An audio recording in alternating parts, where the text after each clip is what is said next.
She stood at the edge of the bridge, arms folded tight across her chest, wind whispering through her hair like a sad lullaby. Her voice trembled, barely a whisper against the roar of the river below. I don't matter. He had been watching her for several minutes, not because he was nosy, but because he'd seen that look before. That hollow, defeated stare. The same one he wore the night his brother died, and he almost followed him. Nathan didn't think. He just stepped forward, his boots crunching on the gravel path. You matter, he said gently, not wanting to startle her. The girl didn't turn around. No, I really don't, she replied, laughing bitterly. No one would notice if I was gone, not even my parents. He paused just a few feet away. I would. She finally looked at him. Her eyes were red, swollen from crying. Her cheeks were stained with tears, her hands trembling like she was carrying the weight of the world. You don't even know me. You're right, Nathan said. But I know pain, and I know what it's like to feel invisible.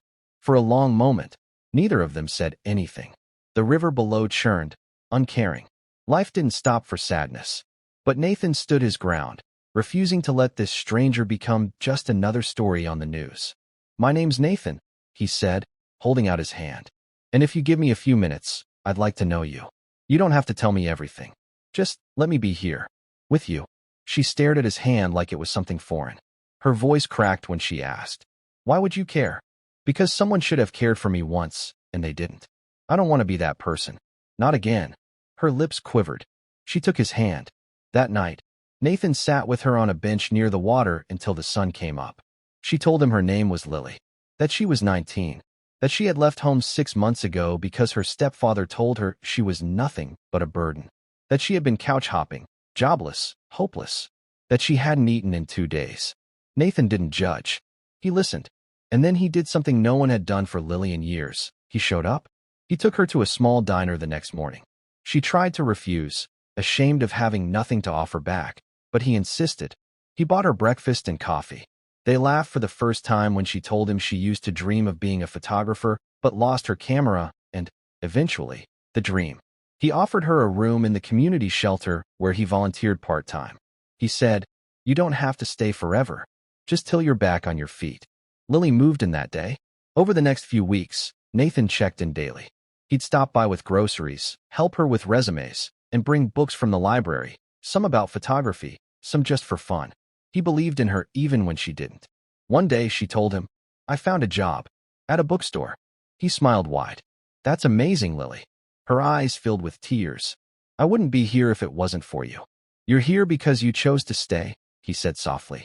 I was just someone who reminded you that you could.